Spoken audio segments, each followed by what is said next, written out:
coming off of last week's victory, selling the division. I mean, I tell you, just the look on the players' faces and the coaches' faces is that, man, there's more work to be done. Won the game, moving on to Dallas. Really good challenge for us overall as a team. And man, we're looking forward to going down there and playing in Jared's world. So, when you watch them, what's been just so difficult stopping them at home? I think it's 279 to 106. Their point differential at home. They're averaging almost 40 points at home. Just what is it about them being at AT&T Stadium that makes them so difficult? I just think for them in general, they're in a comfortable surroundings of their home, first and foremost. I think also, I mean, it's just something about them as far as, man, listen, our tempo, our execution, the plays that they have, because you told that shows up when you watch them on the home games and away games, how they attack you. And I think it's because of the way the crowd responds to them in those situations. I tell you what, they're a very explosive team. And we have to be on our P's and Q's to start this game off. And that was one of our defensive musts for the most part. It's how we start this game. And then also how we come out in the second half, right, against this team. Because you're absolutely right. I mean, they have been on a terror at home, and especially starting the game. That's one of the keys that I'm sure that their team in general. Because once you do that for them, man, it allows that defense to get going. And that's something that you don't want to do. You bring up last year, just how you've seen him grow from that point, just the season. Man, he seems so comfortable in this offense. Listen, obviously you had Kellen Moore that last year, and the head coach now wants to call it, and you just see him growing as a quarterback in that system. Listen, I think he's smart. I think he's tough. I think he brings a different aspect as far as him being able to throw at pinpoint accuracy and know where to go with the ball, but also have the ability to run with the ball and be able to make plays with his legs. Listen, he's not like Fields and these other guys, but he can make some plays with his legs. You brought up the explosiveness of Dallas's offense. Yeah. You had 4 picks last game, but you also gave up 11 of 20 plus. You look at the personnel of Dallas, and they're similar in terms of just receivers. All of them can get down. Cook, CD. No doubt. I think Ferguson's got 8 or 9 20-plus plays. So what do your guys need to tighten up in the secondary to prevent that level of explosive plays again? Here's where my confidence comes from. Demonstrated ability. And we've been one of the best teams as far as explosive plays, right, throughout the season. And, man, we had that one hiccup against a really, really good player that actually made a lot of those plays. So our guys have shown that they can do that. So what we do is go back to the drawing board, make sure we finish those plays, especially when we're in position to make those plays. And we just have to do that. And those guys know it. Listen, we was in position to make a lot of those plays. We went against a damn good player, and he made those plays. And we just have to go out there and make them. You need a little bit more from your rush in some of those situations. Say it again? Do you need a little bit more from your pass rush in some of those situations as well? Well, I think we hit the quarterback maybe 12 times. We had 4 sacks on him. So those guys did a good job of getting to the quarterback. The thing we got to do is just finish, just like I said before. What have you been most proud of with Iffy over this 3-week stretch since he's been named a starter, getting a majority of the snaps? Like, if he understands exactly what he's doing now, and I'm not saying he didn't before, but, man, it's just he's so comfortable in that position of being safety. That's what I mean when I say now. Because that transition is not easy for everybody, because now you go from a single focus guy to, man, I got to see the field. And that's what he's done a really good job of.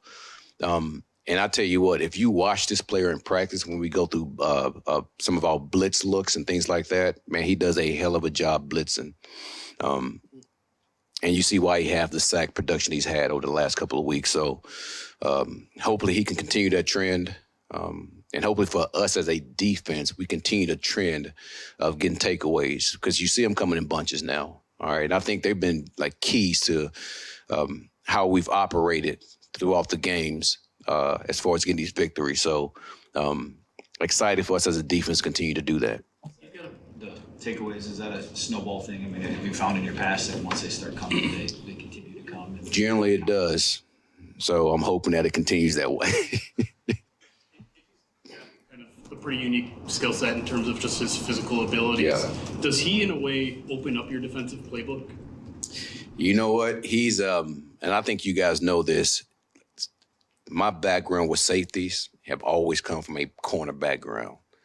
And when you're able to do that, you're able to show different looks as a defense to where you don't have to run your corners all the time.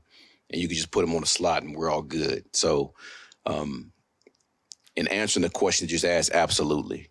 And he does that. Now, he's not going to lose that corner skill set, but he has to make sure that he has a safety mentality. A similar question, Jeremy. You mentioned if he's blitzability. Yeah. We've seen that repeatedly, but you've got a few guys that really seem to have a knack for it. Branch has a knack for it. Yeah. You've been rushing a lot more with Anzalone, and he seems to have found a knack for it. When you have all those different pieces that have that ability to consistently find the right lanes and affect the quarterback quickly, as a play caller, I mean, how much does that expand your ability to really utilize a wide array of blitzes? It does. And the ability to blitz from different spots on the field. I mean, you see Anzo, he blitzes from the interior, then he gets on the edge and blitz. The same thing with Iffy. Iffy had a couple of blitzes from the interior. Tracy had a blitz from the interior. But Iffy's been making a lot of hay from blitzing off the edge now. So just being able to do that, it allows us to give offenses different looks, so they just can't say, okay, this is where this guy's going to come from for the most part. So you're absolutely right when you ask that question.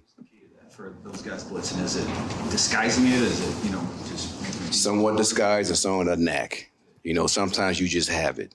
And if he's the type of guy that just has it.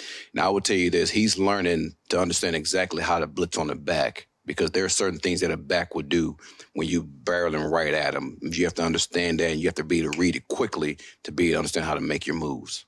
I'm wondering about the safety rotation. Yeah. You said best guy plays. But if the competition is close in practice, what are maybe one or two intangibles you may look for that may set apart one guy over another? The best guy playing.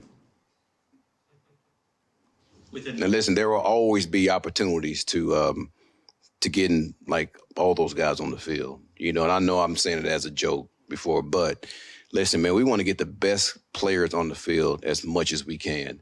And that's my job to do that. And I promise you this, that will get done. It's just making sure that you don't disrupt, defense the way we've been playing it. And listen, I'm honest and upfront with every player that we've have. And I will always be that way. Coming from a former player, that's what you want from a coach. And every player knows that. So, but every player also knows I want to make sure that we get the best players on the field too. So I'll make sure that happens. Are you enjoying the brainstorming process of what all those weapons will be like when you have them, and how you can mix and match them to really mess with your opponent? Yes, you do. When Matt comes back, when Houston comes back, when Ducey comes back, all those guys, the thing is that you want to make sure that you don't go too crazy to where guys end up having issues like remembering or memorizing. You want to be more concept-based. So, but we do a really good job defensively to make sure that happens. Last week, Ben praised you as being a name that should be included in NFL talks for a future head coach. Just wondering your reaction to that, one. And two, how do you block out the noise if you hear your name being talked about future opportunities? Guys, listen, man, it's as tough as it is, especially when you're at this point to where, and when I talked about this to our defense, to be honest with you, man, at this point, you've created something for yourself. We're 11-4, we're winners. And winners talk, walk, practice, go through walkthrough, they do things different. And I've been a part of that for a long time in my career as a player and as a coach. And so the most important thing you have to do when you become a winner, you focus on the job at hand and what's in front of you. And everything else is going to take care of itself. And I believe in you do the things you have to do, the byproducts will be there for you. And if that becomes to be a head coach, man, listen, I'm grateful and I'm with it. But I said this before, and I said it again, man, I'm enjoying my time being the coordinator here in Detroit. And I want to see this thing through. I want to see what we can do. And I appreciate Ben saying that. I mean, obviously, he's done a hell of a job with the offense. And I tell you what, to be able to get the ball to all those pieces, I mean, that's a task in itself. You know, so hats off to him and how he's operating with those guys. Much like your own offense here, Dallas has always been built through their offensive line. I mean, going all the way back through the 90s. No doubt. Since my days of playing. That run game has been their kind of engine to get everything else going, but it hasn't been as efficient this year as it has in past. So when you look at them on tape, what are you seeing from their run game that may still have you concerned about what they can do? Man, you have to consider the last couple of years they've had probably one of the better backs in the league that was running the ball for them. And when that piece is gone, I mean, there's something that's going to be missing. Obviously, you want some guys that end up taking a slack, but that was an important piece for that team for a number of years.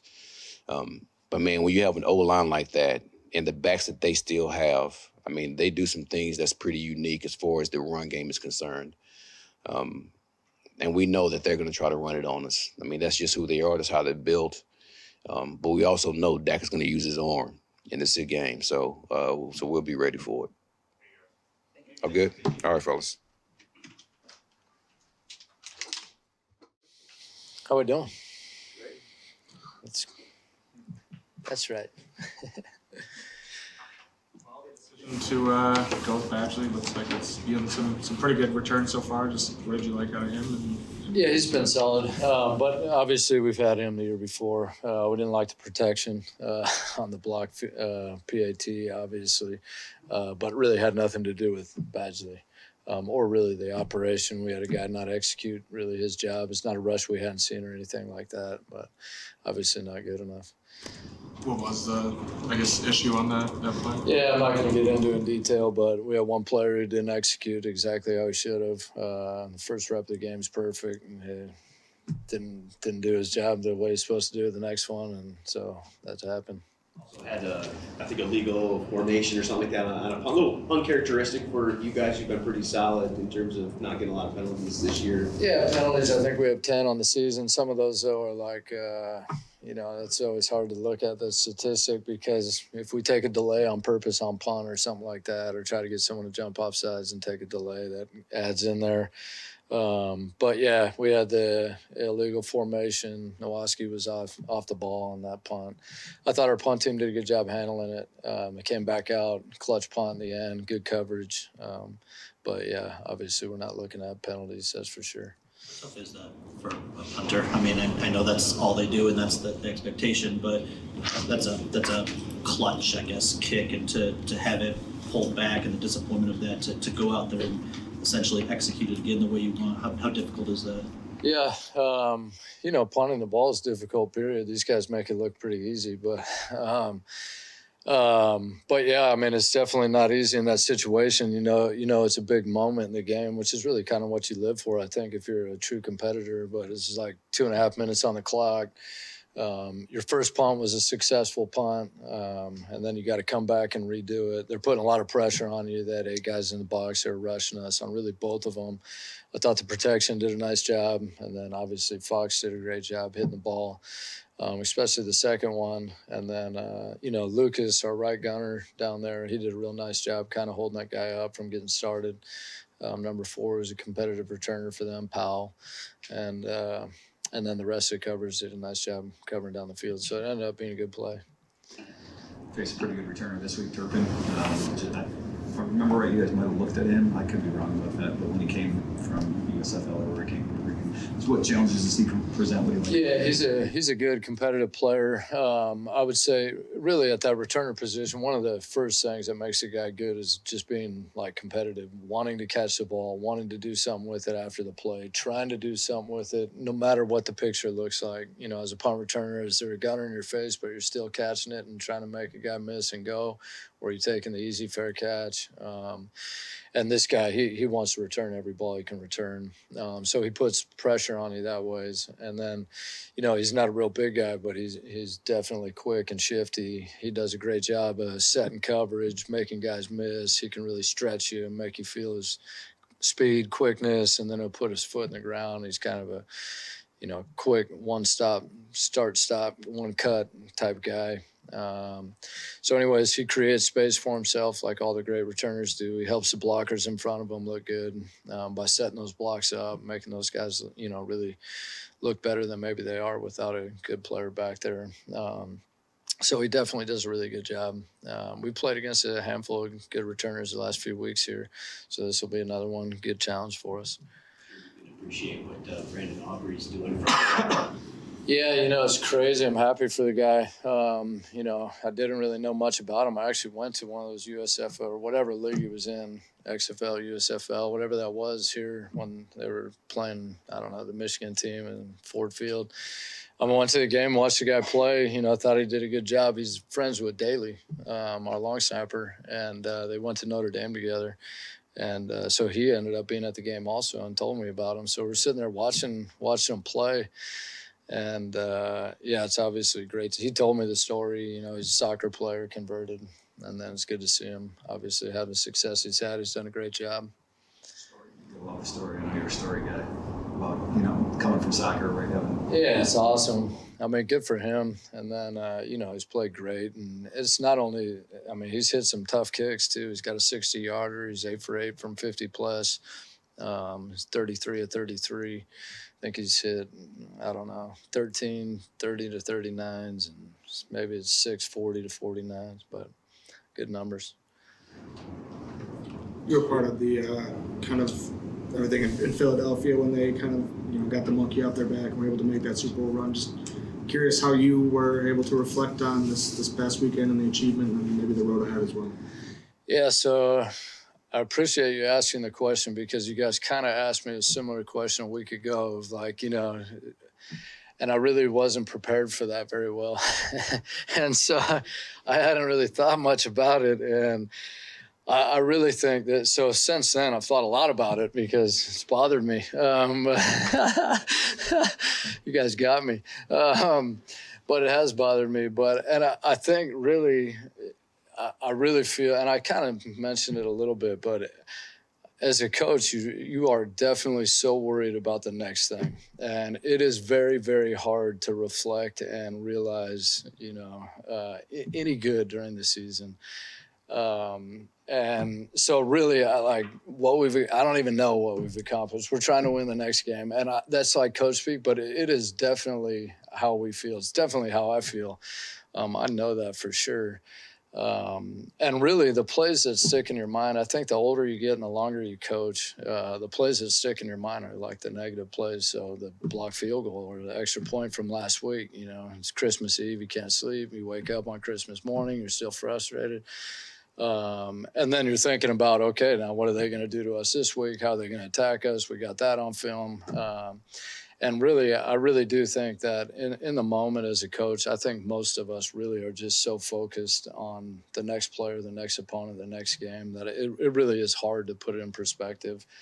I really do think that at some point when you're able to look back, you'll realize like what you did and all that. And I think, over time for me, the Super Bowl, you're able to look back at that a little bit more. The longer it gets or further it gets away.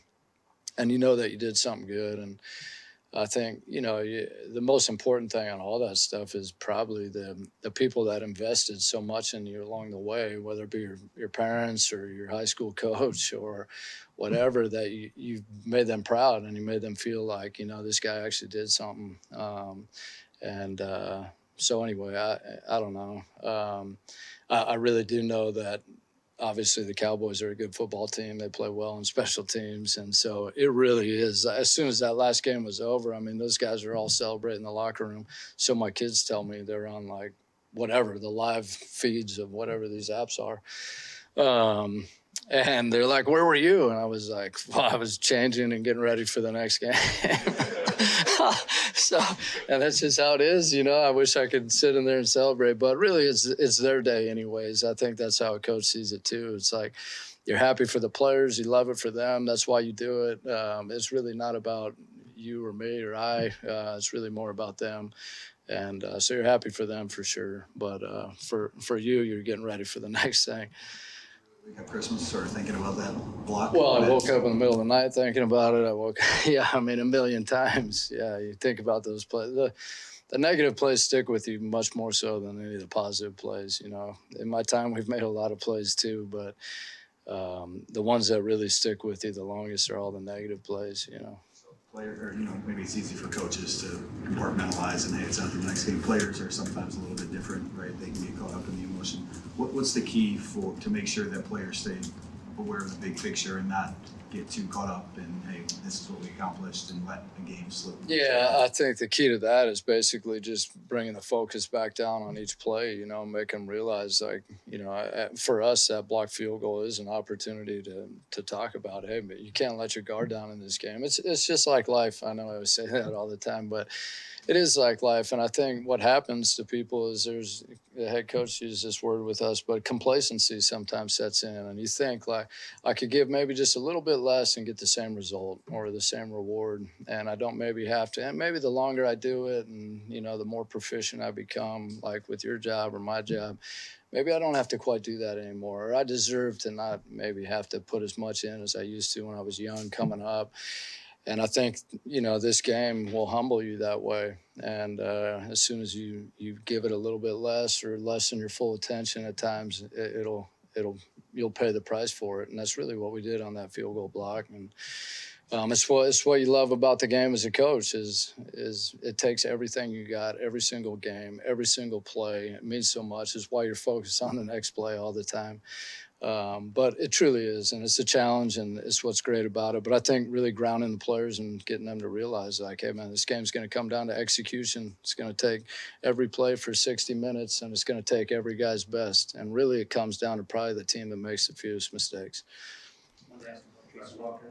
It's been a change in roles for him. Just wondering your assessment of how he's handled it and what he's added to the special teams. Yeah, I think, it's a really good question, because I think what happens, it's easy for us to sit here and say, well, it's no big deal. He's not starting. Well, he's being asked to do this. And I always say, like, well, yeah, it's not that big of a deal. But if they came in and told me next week that they want me to load the plane instead of coach special teams, I might feel like, hey, that's not really what I signed up for. And I think that's hard to deal with emotionally. And I think there's a real component to that you got to be cognizant of. Now, that being said, at the end of the day, they're paying us to get a job done, and whatever they asked us to do, we got to do. And we accepted that when we came here. And so ultimately, if you accept that role, then it's your responsibility to the rest of the team and the players and coaches and people around you to give everything you got.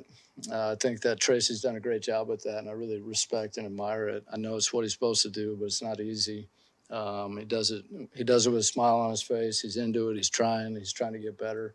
And I definitely appreciate and respect that. I don't think it's easy for him. I think playing on special teams is difficult. I think there's some startup time for it, and I think the more you play at it, just like anything, the better you get. So obviously he's new to it. He hasn't done much of it throughout his career, but I definitely admire and respect what he's done for us. All right. Appreciate it, guys. Everyone have a good Christmas? You good? Okay. Good. All right, fire away. Dan had complimented you on the game plan and some of the, things you implemented in there to take advantage of what Minnesota does. What did you like about, what you put in there, and particularly how those guys executed it? Listen, it was a unique scheme, and they've been a tough nut to crack all year long, and so our guys were very detailed with the week of preparation that carried over to the game. And then really it's happened a few times where you can just kind of tell in pregame the demeanor, the mindset, the intensity. You kind of knew that they were going to come out and play really well. So it's hard to do every week. Some weeks are different than others, but you kind of just had this feeling just watching them warm up that they were going to come out and play really hard, which is a big part of the battle anyways. But no, those guys did a great job. I started with Jared. We loaded him up, and he handled it really well. And then it trickles down to the skill guys. The attention to detail was excellent. And then we knew up front they were going to generate a lot of one-on-ones, and our big guys rose to that challenge, and our backs too. They were singled up in pass protection more last week than they have been all season, and they did a great job. Three drives, 13 plays or longer, 3 touchdown drives. I don't know, how much did you think that might have been the way it was going to go down, that you were going to have to nickel and dime your way down the field, and how difficult? Yeah, truthfully, I didn't really foresee that to be the case. The one thing that we've been consistently good at all year, week in and week out, is generating explosive plays, and last week we were probably at our lowest on the season. And so that's not necessarily how we want the games to be played. The explosives help to erase some little mistakes that we have. When we do play games like that in extended drives, we need to be on our details, which we were, and excellent on third down, which at parts of the game we really were. And then we had some big fourth down conversions as well. So the margin for error goes down a little bit when you're not quite as explosive. So it's not necessarily where we want to live, but our guys did a nice job. Really, I'd say through 3 quarters, that last quarter fell off just a little bit. And there's a number of reasons for that, but we could have ended that game a little bit cleaner than what we did. Go ahead if you Can that be a blessing in disguise, though? Those, like, how many long drives you guys had? Kind of seemed like they were, excuse me, pretty gassed at the end of the game, the Vikings defense. Yeah, I mean, listen, I think there's always something to be said when you have the time of possession in your favor and you're keeping your defense off the field. The way their offense was playing was almost polar opposite of how we were playing, just trying to generate chunks throughout the game. And once it gets down to the fourth quarter, normally the team that has been grinding it out a little bit longer, they come out on top. And that's where it was a little twisted in the game. We didn't necessarily finish it like we wanted to. Phip was sort of explaining the coach's mindset, like how little time there is in season to appreciate, accomplishments at times, saying, like he woke up in the middle of the night thinking about the block PAT, right? There's little things that sort of grind on him. I'm wondering if there's anything from that game similar that was grinding on you, and maybe even if not, just speak to that mindset of like. You're talking about the delay games? Yeah. Thanks, Dave. That's a nice way of saying it, right? No, I think. That mindset of like, hey, whatever we accomplish, there'll be time to appreciate that later. I've got something else I got to take care of. Yeah, no, I mean, it's funny because, like I said, what a big game, what a big win to seal the division like we did, and you still go to the locker room, and I'm over here still thinking about, man, I wanted to finish the game with the football. That's really want to seal it out that way, and so I'm kind of kicking myself. Like I said, the delay games, those are. The play callers got to get the play in faster, and the guys will make it right. That's the bottom line. I know Jared said it's everyone involved, but that's on me. I got to fix that, and I will going forward. But yeah, those things happen. But it is hard to win in this league, so I always keep that in the back of my head, even when things don't go exactly as planned, and particularly in this organization, this city, where it's been a long time coming to win a division. So. Very happy for that, but just like Coach said, we're not complacent. I mean, he made that loud and clear early this week that our focus is now shifting, and I think our guys are responding the right way. Last game in Dallas was a really weird one for you guys, and fumble at the goal line, but one of the elements of that was losing Amon-Ra early to the protocol procedure. So I'm just curious, as a play caller, you think you have all the contingencies planned, but it's probably a really unique one to lose your number one pass threat very early in a game. So going back and looking at that game after we did, like, what did you learn as a play caller in terms of adjusting on the fly to a situation like that? Yeah, I mean, guys always step up. I think it was TK. He was the one that ended up assuming a lot of the reps that Amon-Ra had, and I had a lot of confidence last year in TK. But it's funny you bring it up, because I was talking with Coach Campbell about this just the other day. Just our receiver room going into this game as opposed to last year is completely different. As a whole, I mean, our whole unit is different. We're a lot healthier right now than I believe we were at that time a year ago. And so I feel really good about going into this game and who we have. In regards to your question, absolutely, you got to adjust when guys go down. That happens each and every week. But hopefully this week won't be the case. With the receivers, I'm sorry, Ben. Gibbs-Jones has not played a lot of snaps, but he's had some really big catches for you guys. Dan, when you guys acquired him, said he's that insurance piece you thought maybe you were missing. I mean, is that kind of what you're talking about there. You have that guy. And is he more ready for a bigger role if called upon? Yeah, there's no question. He's very smart, just like we thought, and he's practicing really, really well. It's hard to who do we take off the field sometimes, and maybe we want to generate them in a certain personnel group, and so we're a little bit heavier and we have less receivers on the field. So there is a give and take, but the limited reps that he has had, he's risen to the occasion. And last week it's a big 3rd and 8 conversion, and I think the Chicago week he had a big catch in that one as well. So he gets one for us each week that maybe we're not counting on going into the game, but they've been big in terms of the result. Might be a bit of an obvious one, but how much does Micah Parsons kind of change the way you look at this game on Saturday night? Oh yeah, he's a game wrecker for sure. I was just talking to the guys upstairs. They move him around so much, whether it's right side, left side, over either guard, over the center. He's just, every snap, he's almost in a different location. So it's hard to get a beat a little bit to account for where he's at. And then, okay, so where he is at, they have so many other dynamic guys up front that are fresh. I mean, I think that's the thing that Coach Quinn does such a nice job, is the rotation and keeping those guys going nonstop and relentless. Today's our 3rd down day, and you turn on their 3rd down tape, and it is just a party at the quarterback for 3rd and 5+. It's pretty special what they can accomplish with their pass rush. So Micah is a huge part of the issues that we are encountering here this week. This offense for you guys, obviously your offense, is unique, it seems like, in the NFL, where you don't have one singular star. You got to stop this guy. You got to stop this guy. It's not all about the quarterback or the receiver.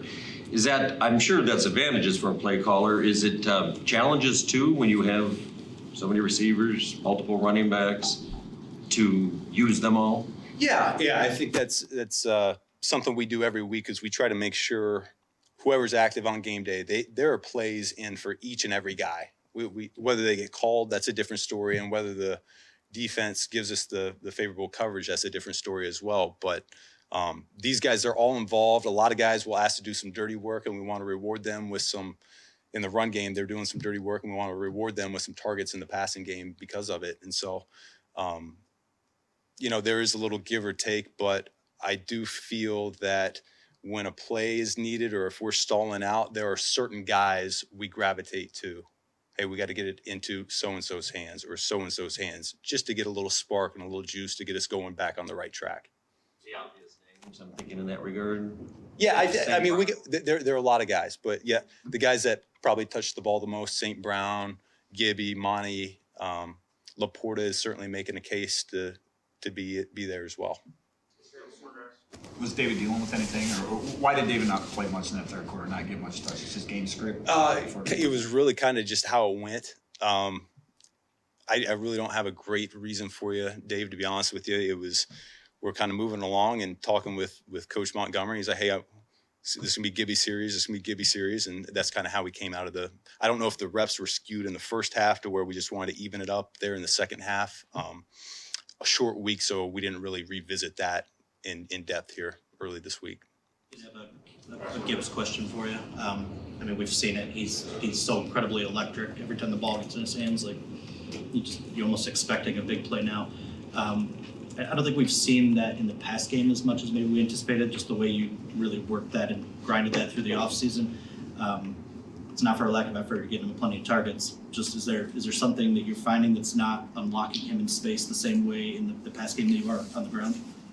Each week's been a little bit different challenge. I knew last week that it would be a little harder against Minnesota. They bring so much pressure that our backs were going to have to be a big part of our pass protection plan.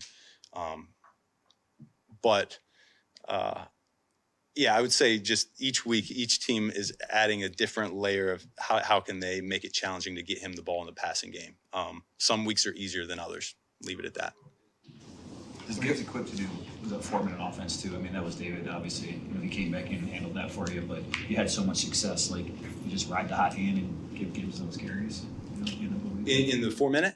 Oh shoot! I thought David did a great job too in the 4 minutes. So I don't second guess having David in there at all. 4 minute was going about like we had hoped, and then the 2nd and 7 became a 2nd and 12, and then threw me off just a little bit. I'm thinking 3rd down next, and now I'm 2nd. And so delay game followed, and it spiraled out of control. And so great learning opportunity, but I don't think the back in the game necessarily had anything to do with us not finishing the game. Have you got on the field for Panay's mindset when he goes up against premier pass rushers like Micah Parsons here?